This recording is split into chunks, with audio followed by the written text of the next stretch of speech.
আমি বললাম, সোনিয়ার মা, আমি তো তোমাকে যতটুকু পাওয়ার পেয়েছি, এখন তোমার কাছে আমার আরেকটা দাবি। তুমি যদি তোমার মেয়ে সোনিয়াকে আমার সাথে একটিবার সুযোগ দাও, তাহলে আমি যে তোমার কাছে 2 লাখ টাকা পাব, সেই টাকা আর দেওয়া লাগবে না। আমি সব টাকা তোমাকে মাফ করে দিব। তারপর সোনিয়ার মা আছিয়া বেগম বলল, জোহানা ভাই, আপনি এসব কি বলছেন? আপনি আমার সাথে যেমন চাই তা করেন, আপনি আমার কাছে টাকা পাবেন বলেই আমি সুযোগ দিই। কিন্তু তাই বলে আমার মেয়ের সাথে আমার মেয়ের দিকে আপনার কিভাবে নজর পড়ল? ও তো আপনার মেয়ের মতো, তারপরেও হালা কিছুতেই মানছিল না। অবশেষে 2 লাখ টাকা শোধ করতে আমি মা হয়ে আমার মেয়ে সোনিয়াকে একবারের জন্য জোহার কাছে পাঠালাম। তারপর জল আমার মেয়ের সাথে যা করল তা শুনলে বন্ধুরা তোমাদের মাথা গরম হয়ে যাবে। বন্ধুরা, গল্পটি অনেক অনেক ইন্টারেস্টিং। গল্পটি শোনার জন্য তোমাদের সকলের প্রতি আমার বিশেষ অনুরোধ রইল। বন্ধুরা, তোমাদের নিকট আমার ছোট্ট একটি অনুরোধ, তোমরা দয়া করে আমার চ্যানেলটি সাবস্ক্রাইব করে আমাকে সাপোর্ট করবে। হ্যালো বন্ধুরা, আমি রাইফেল জোহাল। আমি একজন গ্রাম্য ডাক্তার। আজকাল যে দিন পড়েছে, জিনিসপত্রের যে দাম, ডাক্তারি করে সংসার চালানো খুব কঠিন হয়ে পড়েছে। তাই ভাবলাম, বহুদিন ধরে ডাক্তারি করছি, এতদিনে আমি যা কামিয়েছে তার কিছু টাকা আমি সঞ্চয় হিসেবে রেখে দিয়েছিলাম। এখন ভাবলাম, যদি ওই সমস্ত টাকা আমি গ্রামের বিধবা মহিলা অথবা বেকার মানুষদের মধ্যে সুদের লেনদেন, তাহলে তারাও চলতে পারবে, আর এদিকে আমিও মোটামুটি স্বাবলম্বী হতে পারব। এই সব চিন্তা করে আমি গ্রামের বিধবা মহিলাদেরকে টার্গেট করে লেনদেন শুরু করি। আমি গ্রামে বাস করতাম, যেহেতু আমার পেশা 2টা, একটা হচ্ছে ডাক্তারি আর একটা হলো সুদের টাকা লেনদেন বা ডাক্তারির পাশাপাশি আমি সুদের ব্যবসাও করি। গ্রামে অনেক লোক আর বিধবা মহিলাদের কাছে শুধু টাকা লেন দেই। এভাবে প্রায় 20 লাখ টাকার মতো আমি গ্রামের মানুষের মধ্যে লোন দিলাম। ডাক্তারির পাশাপাশি আমার সুদের ব্যবসাটা খুব ভালোই চলছিল। কিন্তু বছরখানেক যেতেই আমার কপালে জুটল এক পিছলা মহিলা, মানে পিছলা ক্লায়েন্ট। ঋণ নেওয়ার সময় আমার কাছ থেকে কাকুতিমিনতি করে ঋণ নিয়েছিল। বাদ দেওয়ার সময় কত কাহিনী। মহিলাটির স্বামী মারা গেছে অনেক আগেই। শুনেছি তার মেয়ের যখন বয়স 6 বছর, তখনই ওই মহিলার স্বামী মারা যায়। তারপর ওই সন্তানের কথা চিন্তা করে আর বিয়ে শাদী বসে নাই। এখন তার মেয়ের বয়স 15 থেকে 16। এভাবেই মেয়েকে নিয়ে কষ্ট করে চলছিল তার দিন। বিধবা মহিলাটা দেখতে হেব্বি ছিল, অনেক সুন্দরী এবং লাবণ্যময়। তাকে দেখলেই আমার মতো 55 বছর বয়সের লোকের মাথা নষ্ট হয়ে যায়। আর সবচেয়ে বড় কথা হলো, তার মেয়ের চেহারাটা একেবারে মাশাল্লাহ। গরিবের ঘরে এত সুন্দর মেয়ে জন্ম নেওয়া, এ যেন গোবরে পদ্মফুল। যাই হোক বন্ধুরা, আমি এই মহিলাকে প্রথমে লাইন দিয়েছিলাম 50,000 টাকা। মহিলাটির নাম ছিল আছিয়া, তার মেয়ের নাম ছিল সোনিয়া। বেচারি স্বামী মারা যাওয়ার পর থেকে খুব কষ্টে দিন কাটতে শুরু করল। মেয়ে বড় হতে শুরু করল। মেয়ের পড়ালেখা আছে, অনেক টাকা পয়সার প্রয়োজন। মেয়েকে বিয়ে দিতে হবে। তাই সে চিন্তা করল, কিছু হাঁস মুরগি লালন পালন করে সে স্বাবলম্বী হবে, কিছু টাকা আয় করবে। সোনিয়ার মারে রকম ভালো উদ্যোগ দেখে আমি খুব খুশি হয়ে থাকে 50,000 টাকা প্রথমে লোন দিলাম। লোন পেয়ে সে আমার টাকাগুলো খুব ভালোভাবে কাজে লাগাল এবং সে সময় মতো ফেরত দিয়ে দিন। আর এদিকে সে যে হাঁস মুরগি ছাগল কিনেছিল, তা দিয়ে যে পরিমাণ ইনকাম হল, তাতে তার একটা মূলধন বেড়ে গিয়েছিল। এভাবে তার সংসার খুব ভালোই চলছিল। সে তার হাঁস মুরগি গরু ছাগলের খামার আরও বড় করার জন্য সে চিন্তা করল, আমার কাছ থেকে সে 2 লাখ টাকা নেবে। এই চিন্তা ভাবনা করে সে আমার কাছে আসলো। আমি বললাম, সোনিয়ার মা, তোমাকে টাকা দিতে আমার কোনো আপত্তি নেই, কিন্তু তুমি সময় মতো ফেরত দিতে পারবে তো? সোনিয়ার মা বলল, জোহানা ভাই, আপনি কোনো চিন্তা কইরেন না, আমি আপনার টাকা সময়মতো পরিশোধ করে দিব। আমি বললাম, আচ্ছা ঠিক আছে সোনিয়ার মা, তাহলে তুমি আগামীকালকে এসো। আগামীকালকে আমি তোমাকে 2 লাখ টাকার চেক দিয়ে দেব। তুমি ব্যাংক থেকে টাকা উঠিয়ে নিতে পারবে না। সোনিয়ার মা আমাকে বলল, ভাইজান, আমি এসব ব্যাংক ট্যাঙ্ক বুঝি না, আমি ব্যাংকের ঝামেলায় যেতে চাই না, আপনি আমাকে নগদ টাকা দিয়ে দেন। আমি বললাম, আচ্ছা ঠিক আছে সোনিয়ার মা, তুমি আগামীকাল এসে নগদ টাকা নিয়ে যেও, ঠিক আছে। তারপর সোনিয়ার মা চলে গেল। পরের দিন সকালে আমার কাছ থেকে 2 লাখ টাকা নেওয়ার জন্য সোনিয়ার মাসল। আমি বললাম, সোনিয়ার মা, টাকাটা কিন্তু অনেক বেশি, আর আমি 1 লাখ টাকার উপরে ঋণ দিলে সাধারণত কাগজপত্র করে দেয়। জানোই তো সোনিয়ার মা, মানুষের হায়াতমতের কথা বলা যায় না, তাই কাগজ করে টাকাটা দেওয়াই উত্তম। তুমি কি আমার সাথে কাজ করে টাকা নিতে ইচ্ছুক? সোনিয়ার মা আমাকে বলল, ঠিক আছে ভাইজান, আমার কাগজ করে টাকা নিতে কেন সমস্যা নেই। সোনিয়ার মা আমাকে বলল, তবে এই কাগজে কি লেখা রয়েছে ভাইজান? আমি বললাম, এই কাজে অন্য কোনো কিছুই লেখা নেই, শুধু লেন নেওয়ার শর্তগুলিই লেখা রয়েছে, সময়মতো পূরণ করতে পারলেই হবে। আমি বললাম, ঠিক আছে জোহানা ভাই, কোথায় সই করতে হবে আমাকে বলুন। তারপর সোনিয়ার মা দলিলে সই করে আমার কাছ থেকে 2 লাখ টাকা নিয়ে গেল।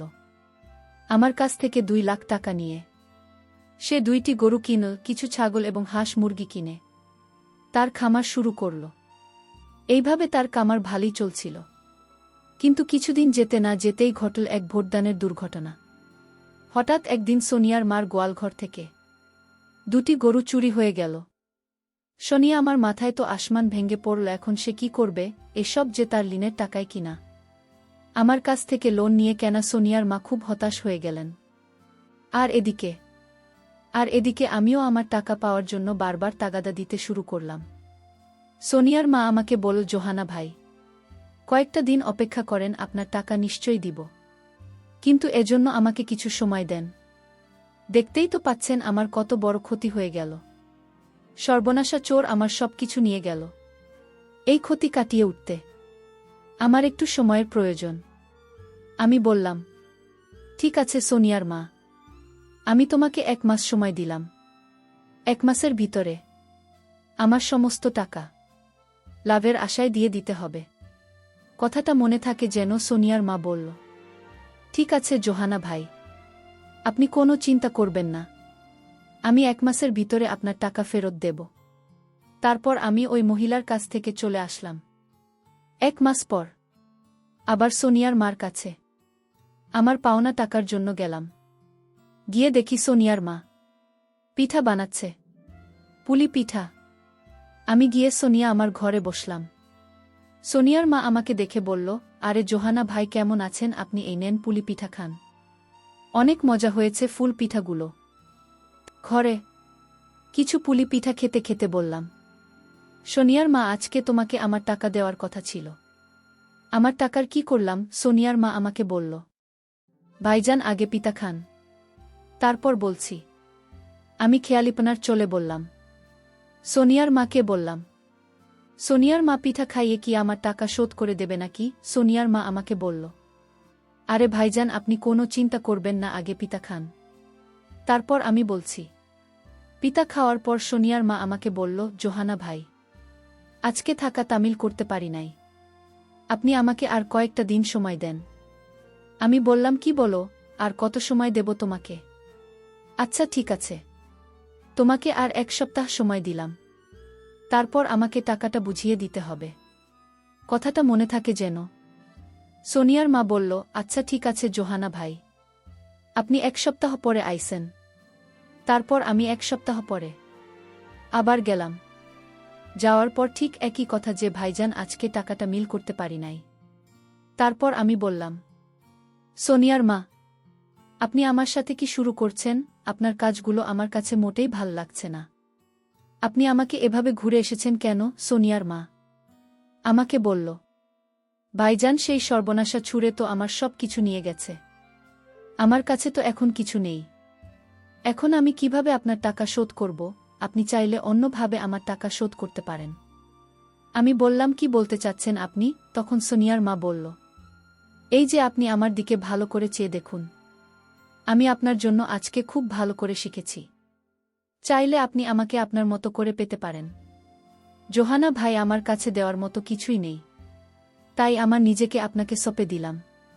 সোনিয়ার মার মুখ থেকে এরকম ধরনের কথা শুনে আমার মাথার ভিতর শয়তানি বুদ্ধি কাজ করতে শুরু করল। ভাবলাম, সুদের টাকা হয়তো না পেলে না পাবো, কিন্তু শুধু সুদের টাকার বিনিময়ে। আমি সোনিয়ার মার সাথে একটু আনন্দ করতে পারলে ক্ষতি কি, জীবনে অনেক টাকা কামাই করেছি। শনি আমার মত এরকম একটা সুন্দরী মহিলা আমার কাছে স্বেচ্ছায় ধরা দিয়েছে। মনে ভাবলাম, জোহানা, এটা তোর কাছে সুবর্ণ সুযোগ। এই সুযোগ কাজে লাগা। আমি সোনিয়ার মার্চ থেকে এরকম প্রস্তাব পেয়ে মনে মনে খুব খুশি হলাম। তারপর আমি বললাম, সোনিয়ার মা, আমি তোমার প্রস্তাবে রাজি। তারপর সোনিয়ার মা আমাকে বলল, যদি তুমি আমার প্রস্তাবে রাজি থাকো তাহলে আজকে রাতে আমাদের এখানে চলে আসবে। সকল সুদ একেবারে মিটিয়ে দেব। আর তুমি চাইলে আসলে মিটিয়ে নিতে পারবে। আমি বললাম, আসল কিভাবে মেটাব? তারপর সোনিয়ার মা বলল, তুমি আসলেই বুঝতে পারবে। তারপর সেদিন রাতে বন্ধুরা আমি সোনিয়ার মার কাছে গেলাম। সোনিয়ার মা এত সুন্দর করে সেজেছিল যা বলাই বাহুল্য, মনে হয়েছিল আমার কাছে ইন্ডিয়ান কোনো নায়িকা বা কোনো একটা রূপকথার পরী। তাকে দেখি আমি তা শিখে গেলাম আর বলতে লাগলাম, সোনিয়ার মা, এত রূপ তুমি এতদিন কোথায় রেখেছিলে? কোথায় লুকিয়ে লিখেছিলেন তোমার এত রূপ? আগে জানলে আমি আরও আগেই পাগল হয়ে যেতাম। তারপর আমি সোনিয়ার মার সাথে চলে গেলাম অন্য এক দুনিয়ায়, অন্য এক জগতে। হঠাৎ দরজায় নখ বাজতে শুরু করল। আমি ভাবলাম, এখন কি আসো আবার? মনে মনে খুব ভয় পেয়ে গেলাম। দরজা খুলে দেখি সোনিয়া দাঁড়িয়ে রয়েছে। কি সুন্দর চেহারা, নবযৌবন প্রাপ্ত একটি মেয়ে। তাকে দেখেও আমার লোভ লেগে যায়। আর সোনিয়া আমার সাথে। যখন আমি অন্য একটি কাজে ব্যস্ত ছিলাম তখন সোনিয়া এসে দেখে ফেলে। আমি আরও ভয় পেয়ে যাই। তারপর ভাবলাম, যেভাবেই হোক সোনিয়াকে আমার করে পেতে হবে। আমাকে একটি বারের জন্য হলেও সোনিয়ার সৌন্দর্য পেতে হবে।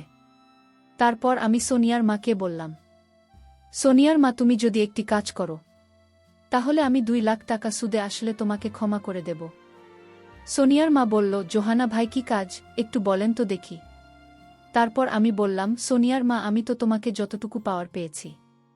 এখন তোমার কাছে আমার আরেকটা দাবি, তুমি যদি তোমার মেয়ে সোনিয়াকে আমার সাথে একটিবার সুযোগ দাও তাহলে আমি যে তোমার কাছে 2 লাখ টাকা পাব সেই টাকা আর দেওয়া লাগবে না। আমি সব টাকা তোমাকে মাফ করে দিব।